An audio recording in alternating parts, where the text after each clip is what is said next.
Hello, good evening, नमस्कार, welcome back. स्वागत है आप सभी का जीएसवीपी ऑफिशियल यूट्यूब चैनल पर। मैं हूं देवाशीष और आज के लेक्चर में हम फिर बात करने वाले हैं रिप्रोडक्टिव सिस्टम के बारे में, जिसके बारे में कोई बात नहीं करना चाहता है और हम तो बात करेंगे, हम तो जानेंगे। तो चलिए आज के लेक्चर को हम शुरू करते हैं। आज के लेक्चर हम देखने वाले हैं, थोड़ा सा हम प्रीवियस इसको रिकैप करेंगे कि हमने क्या सीखा था मेल और फीमेल रिप्रोडक्टिव के बारे में। देन हम देखेंगे प्राइमरी सेक्स ऑर्गन कौन से होते हैं। जब भी आपकी बात की जाए रिप्रोडक्टिव सिस्टम की, तो यहाँ पर आपके प्राइमरी सेक्स ऑर्गन होते हैं और सेकेंडरी सेक्स ऑर्गन होते हैं। तो मेल में भी हमारा प्राइमरी कौन सा है, सेकेंडरी कौन सा है, उसके बारे में हम जानने वाले हैं।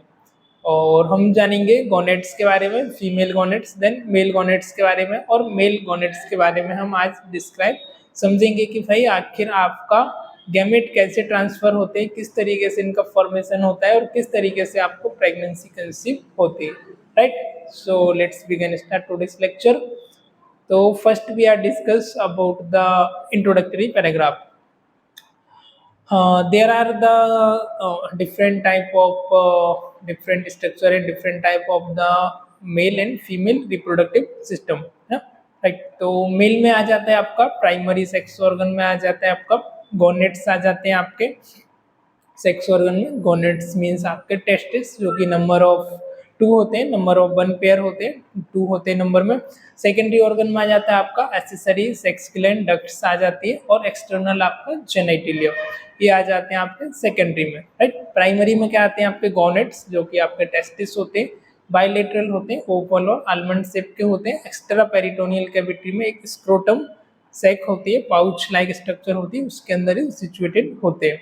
फीमेल की बात की जाए, फीमेल में ये बॉडी के अंदर होते हैं, इंटरनल होते हैं, जिनको हम बोलते हैं ओवेरीज। ये भी नंबर ऑफ पेयर 1 होती है, 2 नंबर होती है इनकी, और ये भी बायलेटरल होती है। 2 आपकी फीमेल में ओवेरीज होती है। जैसे मेल में गोनेट होता है, ऐसी फीमेल में सेम आपकी ओवेरीज होती है, जो आपके ओवम को प्रोड्यूस करती है। oogenesis के दौरान जो होता है उसको ही प्रोड्यूस करती है। स्पर्मेटोजेनेसिस जो होता है वो आपका मेल प्रोड्यूस करता है स्पर्म को, और दोनों का जब आपस में मिलान हो जाता है, दोनों का मेलजोल होता है, तब हम बेबी का डेवलपमेंट, वहाँ पर फर्टिलाइजेशन की जो प्रोसेस वो होती है, उसके बारे में हम आगे जानने वाले किस तरीके से होता है।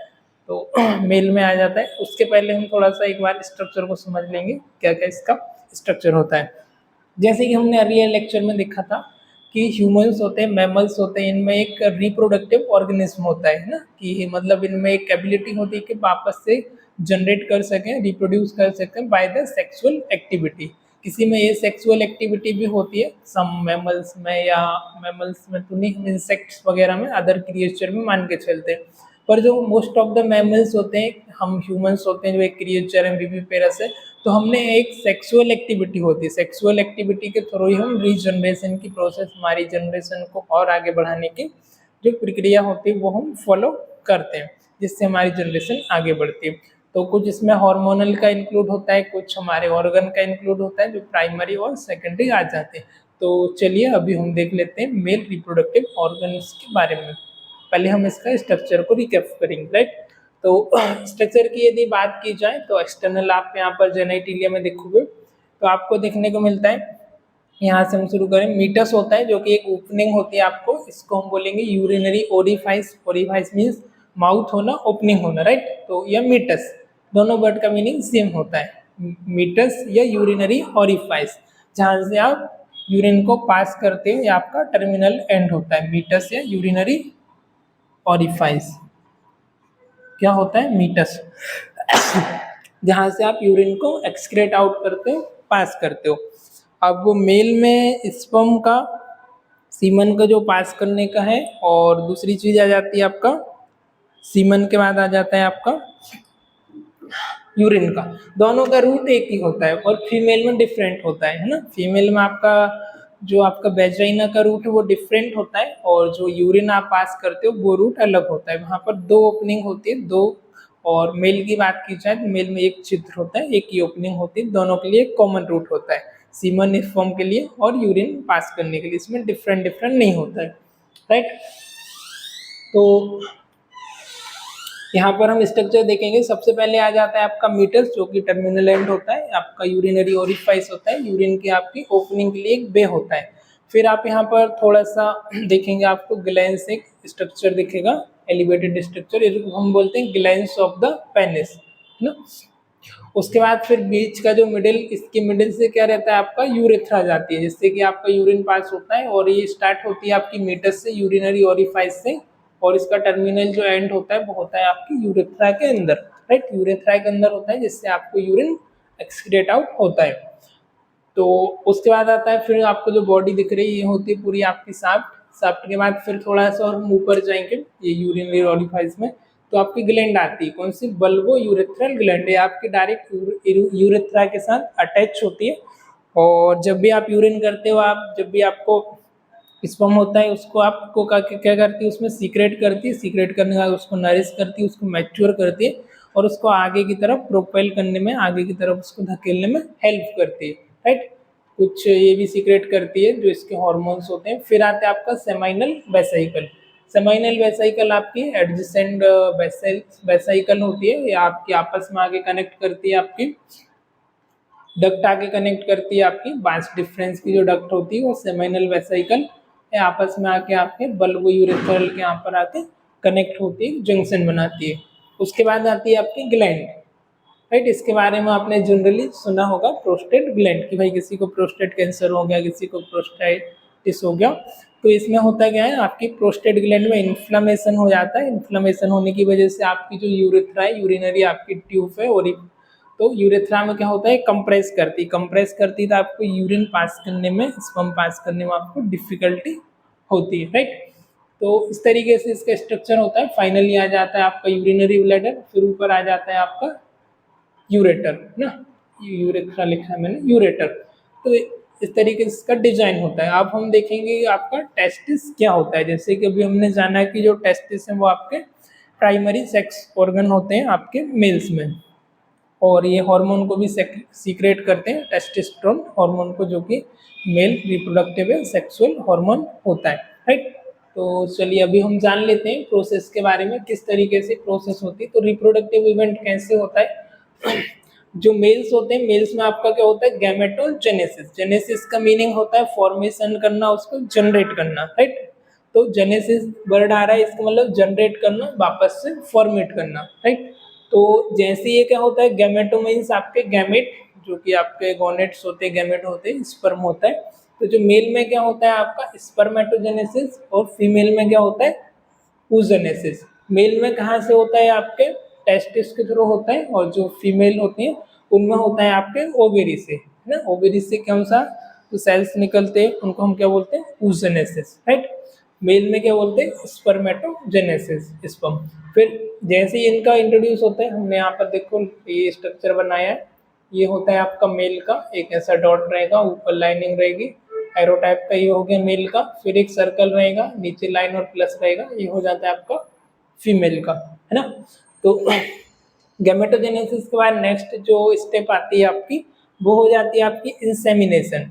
इंसेमिनेशन मीन्स आप यू कैन से दैट कि ट्रांसमिशन, है ना, उसको आगे की तरफ ट्रांसमिट करना, उसको इंसेमिनेट करना।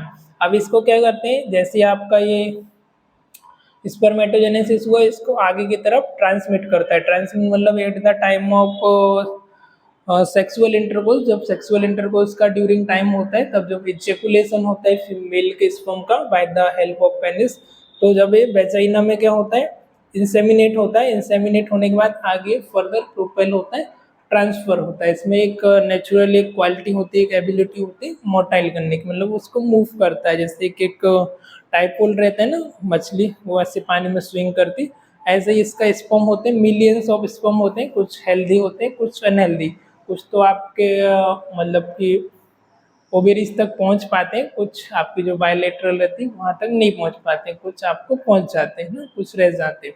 तो जो हेल्दी सेल रहते हैं आपके स्पर्म, वो मूवमेंट करके पहुंच जाते हैं। पहुंचने के बाद आपस में जो फीमेल के आपके गैमेट्स होते हैं, oogenesis किस में प्रोसेस होती है, मेल का स्पर्मेटोजेनेसिस की प्रोसेस होती है। जैसे प्रोसेस होने के बाद ये कंप्लीट हो जाता है, फिर नेक्स्ट स्टेप में क्या होता है, उनका फर्टिलाइजेशन होता है।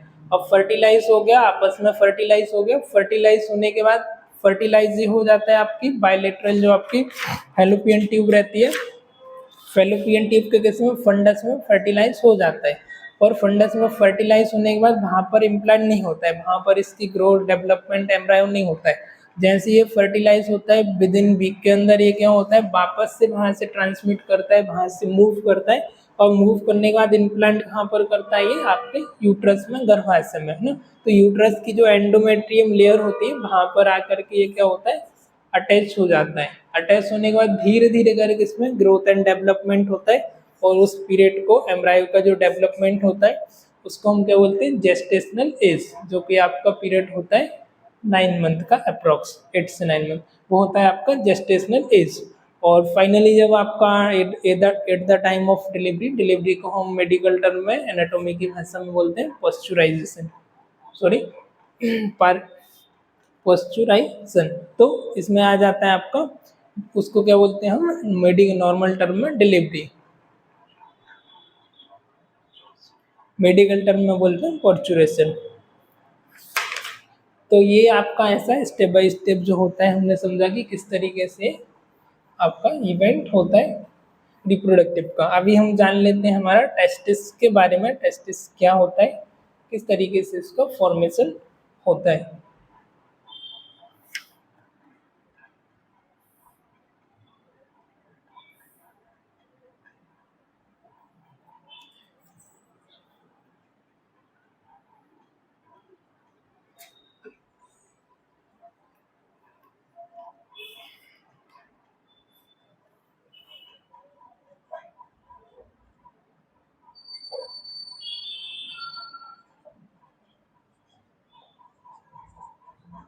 अब आपका मेल रिप्रोडक्टिव सिस्टम भी 2 पार्ट में डिवाइड हुआ है, कितने, 2 में। फर्स्ट आ जाता है आपका जो आपके ऑर्गन होते हैं प्राइमरी देन सेकेंडरी।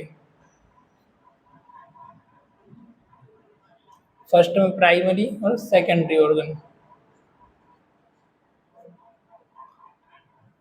प्राइमरी में क्या आते हैं आपके टेस्टिस,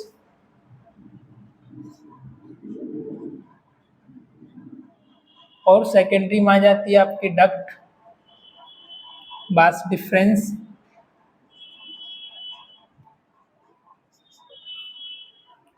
ग्लैंड और एक्सटर्नल जेनिटिला।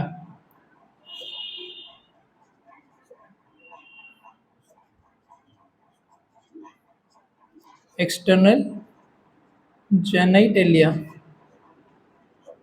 ये किस में आ जाते हैं आपके, सेकेंडरी में या असेसरी में। असेसरी डक्ट क्या क्या, प्राइमरी में क्या आते हैं, ओनली आपका टेस्टिस, टेस्टिस जो कि आपको हार्मोन को और आपके जो स्पर्म को रिलीज करता है आपका मेल गोनेट्स होते हैं, है ना, इसको हम क्या बोलते हैं, टेस्टिस। और दूसरा सेकेंडरी में आ जाते हैं जो कि आपके असिस्ट करते हैं, हेल्प करते हैं। सेकेंडरी में से असेसरी आपकी डक्ट आ जाती है, बास डिफरेंस आ जाता है, ग्लैंड आ जाता है, और एक्सटर्नल आपका जेनिटल है जो आपका पीनस होता है, और मीटस वगैरह, और ये सारी चीज़ें, बल्बो यूरेथ्रल ग्लैंड, है ना, और सेमिनल वेसाइकल, ये सारी चीज़ें आपकी सेकेंडरी में इंक्लूड होती है। तो जब भी मेल रिप्रोडक्टिव की या फीमेल की हम रिप्रोडक्टिव की बात करते हैं तो वहाँ पर आपका सेकेंडरी ऑर्गन आता है और प्राइमरी ऑर्गन आपका आता है।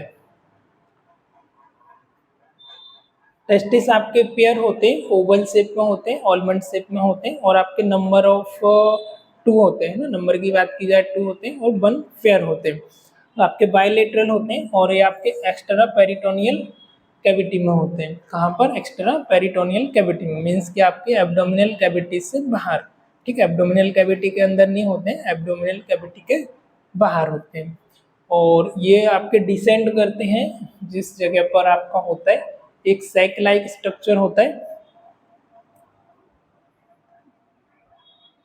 एक सैक लाइक स्ट्रक्चर होता है, पाउच लाइक, सैक मीन्स आपका पाउच लाइक स्ट्रक्चर होना, जो कि आपके एक्स्ट्रा पेरिटोनियल कैविटी में होता है, डिसेंट होता है आपके इंग्वाइनल कैनल से। तो उसके बारे में हम जान लेते हैं। इंटरनल यदि माइक्रोस्कोपिक स्ट्रक्चर की बात की जाए तो यहाँ पर क्या होता है आपका, डक्ट डिफरेंस होती है, रेटेटेस्टिस होता है, इपिडिडाइमिस होता है, ट्यूनिका एल्ब्यूजिनिया होता है, और सेप्टम होता है। तो इसके बारे में मैं बता देता हूँ। डिफरेंस डक्ट वो होती है बास डिफरेंस, जो कि आपके सीमन को, आपके स्पर्म को आगे की तरफ प्रोपेल करती है, आपके मेटस तक, आपके पीनस तक लेकर के आने का इसका रोल होता है, वर्क होता है। ना। उसके बाद आ जाता है आपका सेप्टम। सेप्टम क्या होते हैं आपके जो डेटा टेस्टिस है उसको क्या करते हैं, डिवाइड करते हैं अलग अलग पार्ट में, उसको हम बोलते हैं सेप्टम। मतलब दो चीज को डिवाइड करने के बीच का जो थिंग होता है, चीज होती है, उसको हमने नाम दिया सेप्टम। फिर ट्यूनिका एल्ब्यूजिनिया जो कि आपकी एक्सटर्नल लेयर होती है, कवरिंग लेयर होती है आपके टेस्टिस की। फिर इपिडिडाइमिस। इपिडिडाइमिस क्या होता है, रेटेटेस्टिस में आने के बाद ये ब्रांच से आपके रेटेटेस्टिस में आपका स्पर्म आने के बाद जो कलेक्ट होता है कुछ समय के लिए यहाँ पर रहता है, ब्रांच बनाता है, नेटवर्क बनाता है, उस रीजन को, उस लोकेशन को हमने क्या नाम दिया, रेटेटेस्टिस। कौन सी लोकेशन है, कौन सा, यहाँ पर ये अलग अलग ब्रांच से आपका सीमन आया और आने के बाद इसमें कलेक्ट होता है कुछ समय के लिए, इस नेटवर्क को, इस ब्रांच को हमने क्या नाम दिया, रेटेटेस्टिस, राइट। अब उसके बाद रेटेटेस्टिस के बाद ये फर्दर मूव करता है आपका, फर्दर मूव करता है आपका स्पर्म सीमन फर्दर आगे की तरफ, किस में आता है आपका, इपिडिडाइमिस में। इपिडिडाइमिस में आता है, यहाँ पर ये 7 डेज तक मैच्योर होता है, इसमें अलग अलग जो हार्मोन्स होते हैं इसका मैच्योरेशन होता है, और जैसे मैच्योर होता है इसको बाद में इजेकुलेट हो जाता है, राइट। तो कुछ समय के लिए यहाँ पर मैच्योर होता है, यहाँ पर अलग अलग जो हार्मोन्स होते हैं अपना अपना जो ग्लैंड होती है वो सीक्रेट करती है, और इसको मैच्योरेशन के लिए 7 डेज अप्रोक्स यहाँ पर ही रुकता है। तो मैच्योर होने के बाद यदि सेक्सुअल प्रैक्टिस होती है तो वो इजेकुलेट हो जाता है, नहीं तो वहाँ पर रहता है, तो वापस से रीअब्जॉर्ब हो जाता है। यदि इजेकुलेट नहीं हुआ तो फिर रीअब्जॉर्ब हो जाता है, राइट। तो इस तरीके से इसका इंटरनल एक स्ट्रक्चर होता है। अब इसमें भी हम यदि बात करें तो जो पाउच लाइक कैविटी में सिचुएटेड होते हैं, उसके पहले जब बेबी का डेवलपमेंट हो रहा होता है यूट्रस में, गर्भाशय में, तो ये 7 मंथ, जब आपका 7 मंथ टाइम होता है डिलीवरी का, हमने पोस्चुरेशन का टाइम देखा कि 9 मंथ होता है, उसके पहले जो 7 मंथ टाइम होता है तब तक ये क्या करते हैं, डिसेंड करते हैं आपके एब्डोमिनल कैविटी में। किधर डिसेंड करते हैं, किधर सिचुएटेड होते हैं, एब्डोमिनल कैविटी में।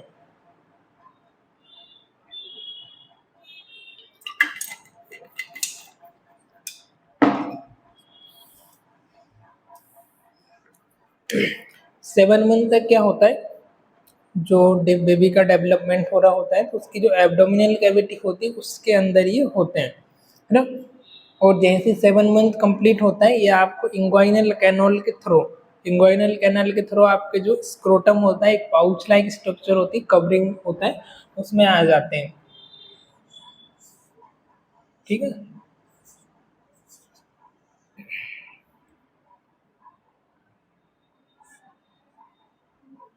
ये बॉडी के आपके बाहर आ जाते हैं।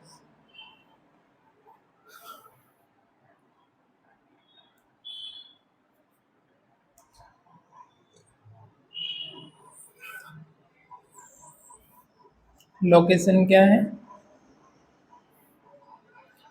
Outside of body at the pouch like structure called, क्या बोलते हैं इसको, कॉल्ड स्क्रोटम। जो पाउच लाइक स्ट्रक्चर होती है उसको हम क्या बोलते हैं, स्क्रोटम। अब क्या रीजन है कि ये बॉडी के अंदर ही नहीं रहता 7 मंथ में, क्यों हमारे एब्डोमिनल कैविटी से ये बाहर आ जाते हैं, तो इसके पीछे एक अच्छा सा रीजन है। क्योंकि जो हमारे टेस्टिस होते हैं उनको क्या टेम्परेचर चाहिए 2 डिग्री सेल्सियस या 2 डिग्री फ़ारेनहाइट ज़्यादा, एज कंपेरिजन टू हमारा इंटरनल जो बॉडी का टेम्परेचर होता है उससे ज़्यादा चाहिए। क्यों, क्योंकि यदि टेम्परेचर इनको कम मिलेगा और तो फिर क्या होगा, ये आपका गैमेट से आपका स्पर्म उसको जनरेट नहीं कर पाएंगे, स्पर्म को नहीं बना पाएंगे, और स्पर्म को नहीं बना पाएंगे तो फिर रिप्रोडक्टिव की जो प्रोसेस है वो नहीं हो पाएगी, है ना। तो फिर उसको हम मेल या वो नहीं बोल सकते हैं ना, ऑर्गेनिज्म उसमें नहीं होगा। तो अब इसकी जो लोकेशन होती है ये इसका एक रीजन है। और दूसरा इनका फंक्शन होता है स्पर्मेटोजेनेसिस का, है ना। जैसे हमने ऑलरेडी देखा कि टेस्टिस का फंक्शन होता है स्पर्म को जनरेट करना, स्पर्मेटोजेनेसिस का। तो टेम्परेचर कम होगा, टेम्परेचर इंटरनल बॉडी का, तो ऑब्वियसली बात है कि स्पर्म को जनरेट नहीं करेंगे, और स्पर्म को जनरेट नहीं करेंगे तो जो आपका रिप्रोडक्टिव का प्रोसेस है वो मेल में नहीं हो पाएगा फिर। अब इनको डिसेंड करना बहुत जरूरी होता है। आप इतने में तो समझ गए होंगे कि एक्स्ट्रा पेरिटोनियल कैविटी में इनको डिसेंड करना बहुत इंपॉर्टेंट होता है। यदि रिप्रोडक्टिव की प्रोसेस होना है मेल के अंदर तो इनको बाहर 7 मंथ के आफ्टर इनको डिसेंड करना पड़ेगा, किसी भी हालत में आना पड़ेगा। फिर पर क्या होता है कुछ कुछ केस में, सम केस में ये बॉडी के अंदर ही रहते हैं, बॉडी के बाहर नहीं आ पाते। कुछ जेनेटिक रीजन हो सकता है या एनी अदर कारण की वजह से क्या होता है, ये बॉडी के आपके इंग्वाइनल कैनाल से डिसेंट होके आपके out of abdominal cavity scrotum में डिसेंट नहीं कर पाते। सम रीजन व्हाटएवर हो सकता है, जेनेटिक कॉज हो सकता है, एनी अदर आपका कोई भी कॉज हो सकता है। किसके थ्रू आते हैं? इंग्वाइनल कैनाल के।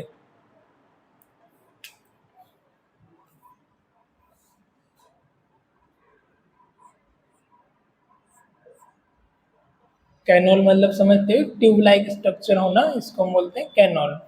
तो अभी आपके टेस्टिस है, अब इनको आना है वापस से आपका यहाँ पर स्क्रोटम में।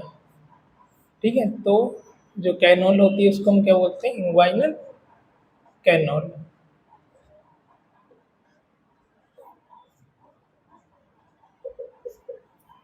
जिन्होंने 12th में पढ़ा है उनको थोड़ा सा दिक्कत नहीं आएगा, बाकी जो न्यू स्टूडेंट उनको हो सकता है थोड़ा सा समझने में प्रॉब्लम हो, पर यदि कोशिश करोगे तो आसानी से समझ आ जाएगा। राइट, तो कितना टाइम लगता है इनको आते किसके द्वारा? By the inguinal canal. और जब आपका 7 मंथ कंप्लीट हो जाता है उसके बाद आपकी एक्स्ट्रा पेरिटोनियल कैविटी में पाउच लाइक स्ट्रक्चर होती है, आपका स्क्रोटम होता है, उसमें डिसेंट हो जाते हैं। अब यदि नहीं होते हैं तो उस टर्म को मेडिकल में हम क्या बोलते हैं? क्रिप्टोक्रिडिज्म। क्या बोलते हैं? क्रिप्टोक्रिडिज्म।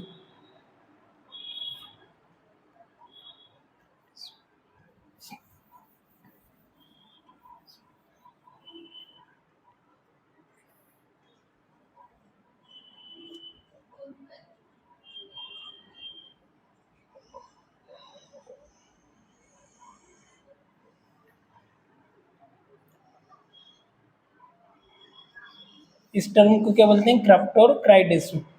क्राप्टोरक्राइडिज्म क्या होता है? Failure of the testis to descend inguinal canal. Failure of testis to descend scrotum to descend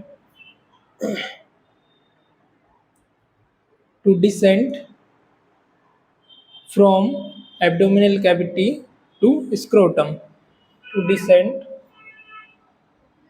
from abdominal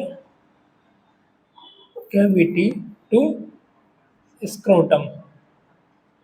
ये टर्म सबको याद होना चाहिए बेटा, है ना। क्राप्टोरक्राइडिस क्या होता है? क्राप्टोरक्राइडिस मतलब कि ऐसा तो रेयर केस में होता है, पर जैसे कि जो फीमेल्स वगैरह हम बोल सकते हैं ना, या ट्रांसजेंडर वगैरह, तो उनमें होने के चांस रहते हैं। क्या होता है उसमें, जो आपका टेस्टिस वो फेल हो जाता है आपका वापस से डिसेंड करने के लिए, कहाँ पर? आपकी एक्स्ट्रा पेरिटोनियल कैविटी में, आपके स्क्रोटम पाउच लाइक स्ट्रक्चर में। और ये किसके थ्रू होता है? आपके इंग्वाइनल कैनोल के थ्रू।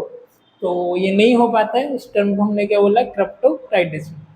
राइट।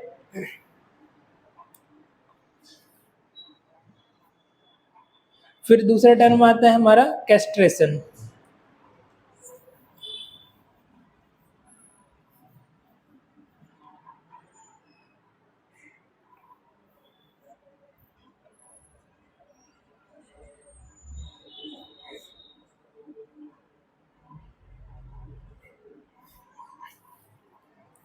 कैस्ट्रेशन क्या होता है? कल भी इसके बारे में समझाता था, आई होप आप लोगों को याद होगा, नहीं भी होगा तो चलो एक बार और हम इसको रिपीट कर लेते हैं।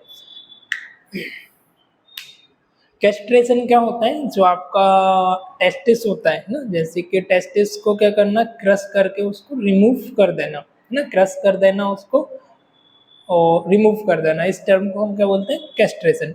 स्पेशली ये किस में होता है? जो बुल होते हैं जिनको हम खेती किसानी के लिए यूज़ करते हैं, हम उसको गाड़ी के लिए, है ना, अपने काम के लिए यूज़ करते हैं, तो जो बुल होते हैं वो क्या होते हैं, एकदम एग्रेसिव होते हैं, एकदम पावरफुल होते हैं। जब तक कि उनका ये कैस्ट्रेशन का प्रोसेस है ये हम उसको नहीं करा देते तब तक ये क्या होते हैं, एकदम पावरफुल होते हैं, डेंजरस होते हैं, है ना। तो ये लड़ाई करने के लिए मतलब एकदम वो रहते हैं। तो जब भी क्या होता है कि इनको यदि हमको काम में लेना है, भाई हमारे पर्सनल लेबर वर्क के लिए लेना है, खेती किसानी के लिए यूज करना है, तो हमको क्या करना पड़ता है, इनको इनका जो क्या बोलते हैं उसको, टेस्टिस है उसको रिमूव करना पड़ता है। उस प्रोसेस को हम क्या बोलते हैं, castration, removal of the testis,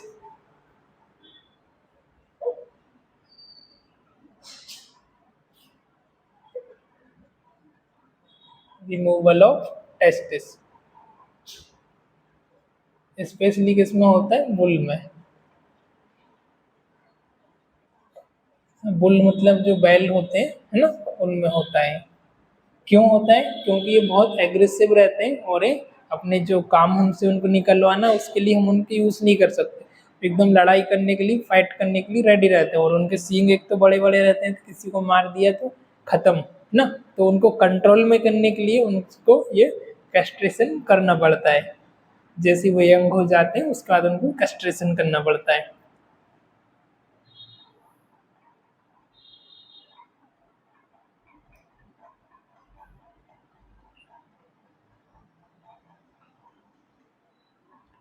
और जो कोयर बॉयस रहते हैं उनमें जो प्रोसेस होता है रिमूवल ऑफ टेस्टिस को हम उनमें जो रिमूव कर देते हैं, क्योंकि उनका जो पिच रहता है ना, जैसे कि हमारा जो वॉइस टोन हो गया, हमारा पिच हो गया, थोड़ा बोलने का तरीका, तो जैसे ही हमारा क्या होता है, एक एडल्ट एज आता है ना, हम प्यूबर्टी एज में आते हैं, थोड़ा सा हमारा वॉइस चेंज हो जाता है, थोड़ा सा हमारा वॉइस करकरा हो जाता है, हॉर्सनेस हो जाता है। तो ये लोग क्या करते हैं, जैसे चर्च रहता है फॉरेन में, तो चर्च में ये क्या करते हैं, जो उनकी प्रेयर आती है, जो गीत होते हैं उनको गाते हैं। तो उनका जो वॉइस है वो एकदम थोड़ा सा सुरीला होना चाहिए, अच्छा पतला आवाज होना चाहिए, वॉइस में की चेंज नहीं होना चाहिए। तो उसको मतलब कि मेंटेन करने के लिए इनमें क्या करते हैं, फॉरेन कंट्री में सब होता है, उनका जो टेस्टिस रहता है उसको वो लोग रिमूव कर देते हैं। और दूसरी चीजें किसमें होती है, बुल में होती है कैस्ट्रेशन की।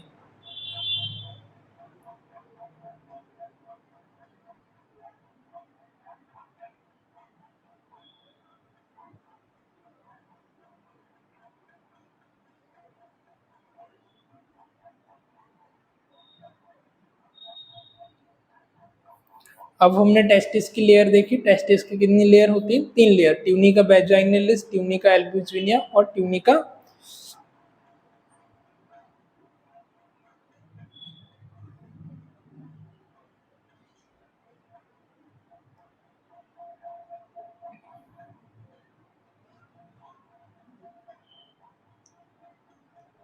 वेस्कुलोसा।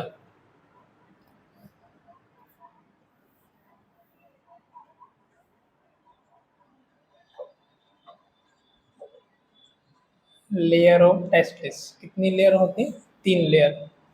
कितनी, 3।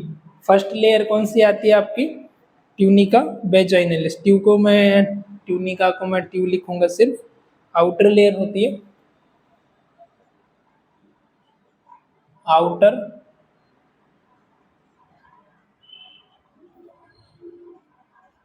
मिडिल और इनर, ऐसे करके कितनी, 3 लेयर होती है। जो आउटर होती है ट्यूनिका वेजाइनलिस, कौन सी लेयर होती है बेटा, ट्यूनिका वेजाइनलिस, जो कि आउटर लेयर होती है, आपके टेस्टिस को आउटर की साइड से कवर करने का और प्रोटेक्ट करने का काम करती है। मिडिल लेयर आती है आपकी ट्यूनिका एल्ब्यूजिनिया। थोड़ा सा टर्म को याद रखने की जरूरत है, आपको याद करना पड़ेगा। हो सकता है जो पहली बार अटेंड कर रहे हैं उनको थोड़ा सा दिक्कत आएगी, राइट। पर जिन्होंने 12th क्लास में पहले थोड़ा सा रिप्रोडक्टिव सिस्टम को अच्छे से पढ़ा है तो उनको वापस से एक बार रिमाइंड हो रहा होगा, रिमेम्बर होगा, है ना, इतना भी डिफिकल्ट नहीं है। थोड़ा सा मेडिकल टर्म है तो याद रख लो, है ना। आउटर में क्या बोलते हैं, ट्यूनिका वेजाइनलिस, मिडिल लेयर आती है ट्यूनिका एल्ब्यूजिनिया।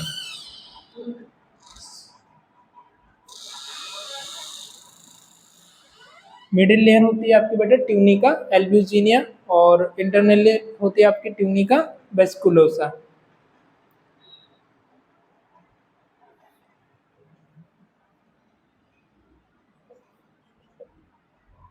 ट्यूनिका वेस्कुलोसा।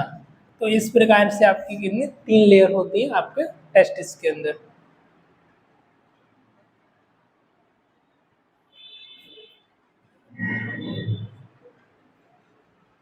ठीक है, तो एक्सटर्नल लेयर के बारे में हमने यहाँ पर दिखाया है। आपकी एक्सटर्नल लेयर कौन सी होती है? Tunica albuginea middle layer, tunica vaginalis outer layer, और इनर लेयर होती है ट्यूनिका वेस्कुलोसा। राइट।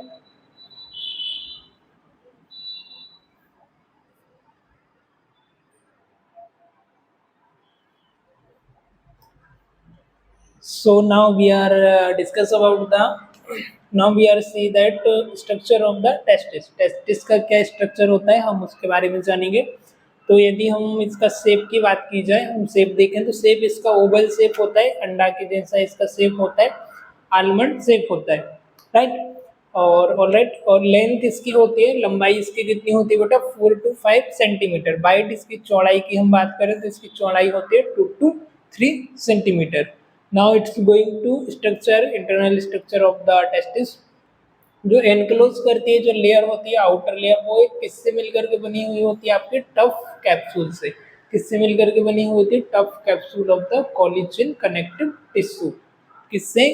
इसकी जो एक्सटर्नल लेयर होती है वो आपकी जो इसको एनक्लोज करती है उसका नाम क्या है? Tunica albuginea. ये किससे मिलकर के बनी हुई होती है बेटा? Tough capsule of the collagen connective tissue. अब ईच टेस्टिस की यदि बात करें, ईच टेस्टिस में कितने 250 to 300 कंपार्टमेंट होते हैं। कितने? 250 से लेकर 300 कंपार्टमेंट इसमें होते हैं। इसको हम क्या बोलते हैं? Testicular lobule. कौन सा होता है? ये आपको यहाँ पर दिख रहे हैं इस तरीके का, ये लाइनिंग दिख रही, ये क्या होते हैं? Testicular lobule. This lobule contain high coiled tubule. इसके अंदर क्या होता है? हाई कॉइल्ड आपकी ऐसी मुड़ी हुई ऐसी ऐसी क्या होती है? ट्यूब्यूल होती है ना। तो एक एक के अंदर आपके एक लोब्यूल के अंदर कितना? 1 से 3 ट्यूब्यूल होती है। कितना होती है बेटा? 1 से 3 आपके एक लोब्यूल के अंदर 103 3 सॉरी 100 नॉट 103 नॉट 103 1 से 3 1 to 3 क्या होती है? उसमें आपकी कॉइल होती है। किसकी? ट्यूब्यूल की। किसके अंदर? एक ट्यूब्यूल, एक आपके लोब्यूल के अंदर, एक लोब के अंदर। तो अब ये सब मिलकर के सभी आपका जो ट्यूब्यूल है वो सारे ट्यूब मिलकर के एक जगह पर ओपनिंग होती है, एक ब्रांच, एक नेटवर्क बनाती है। वो होता है आपका ये वाला लोकेशन। इस लोकेशन को हम क्या बोलते हैं बेटा? रेटे टेस्टिस। क्या बोलते हैं? रेटे टेस्टिस। मतलब सभी अपना सीक्रेशन, अपना फ्रूट लेकर के आकर के एक जगह पर ओपनिंग होती है, एक नेटवर्क बनाती, ब्रांच बनाती। कहाँ पर होता है? टेस्टिस के अंदर। जो आपका ओवल शेप का टेस्टिस होता है उसके अंदर की हम बात कर रहे हैं माइक्रोस्कोपिक स्ट्रक्चर की। तो उसके अंदर की जो स्ट्रक्चर है वो एक जगह पे ओपनिंग होती है, एक ब्रांच, एक नेटवर्क बनाती है, उसको हम बोलते हैं रेटे टेस्टिस। फिर रेटे टेस्टिस थोड़ा सा आगे आके ये वाली ट्यूब जो होती है, डक्ट होती है, ये आगे जाके बनाती है आपका एक फिर से एक थोड़ा सा ट्यूब बनाती है, जिसको हम ये किसके द्वारा कनेक्ट होती है? इन ट्यूब को क्या बोलते हैं? आगे की तरफ जो कनेक्ट कर रही है ये होती है आपका बासा इफ्रेंसिया। बासा इफ्रेंसिया कनेक्ट करके क्या बनाती? एक और फर्दर स्ट्रक्चर बनाती है, एक और फर्दर स्ट्रक्चर बनाती है, स्पेस बनाती है। उसको क्या बोलते हैं हम यहाँ पर? इपिडिडाइमिस। क्या बोलते हैं? इपिडिडाइमिस। अब इपिडिडाइमिस होता है, इसके भी कितने 3 पार्ट होते हैं। इपिडिडाइमिस का काम क्या होता है? टेम्परेरी आपका जो स्पर्म है, सीमन है, उसको स्टोरेज करने का। स्टोरेज करने के कितना इसका एक ड्यूरेशन होता है 7 डेज तक उसको स्टोरेज करने का। उसको मैच्योर करने के लिए, उसकी ग्रोथ और डेवलपमेंट और मैच्योरेशन के लिए वहाँ पर स्टोरेज होता है ना। तो इसमें स्टोरेज होता है, इसके भी 3 पार्ट होते हैं। ऊपर का जो पार्ट होता है आपका हेड वाला जो पार्ट है वो होता है आपका कैपुट, मिडिल पार्ट होता है आपका कॉर्पस, और जो आपका नीचे का पार्ट होता है वो होता है कॉर्डा। और कॉर्डा आगे कंटिन्यू करता है, कॉर्डा आपका बास डिफरेंस में कनेक्ट हो जाता है। राइट, आगे कंटिन्यू करता है, इजैकुलेटरी आपकी डक्ट बनाता है। ठीक है, ये अब मान लो ये आपका सीमन, आपका स्पर्म तो बन गया, अब इसको ट्रांसफर करना, इसको आगे की ओर ले जाना भी होता है ना। तो वो जाता है किसके थ्रू? वो जाता है डक्ट के आपके ट्यूब के थ्रू। ट्यूब के थ्रू उससे ट्रांसफर होता है, आगे की तरफ मूव होता है, और आपका जो मीटस से वहाँ से इजैकुलेट होता है। तो इस तरीके से इसका क्या होता है? स्ट्रक्चर होता है।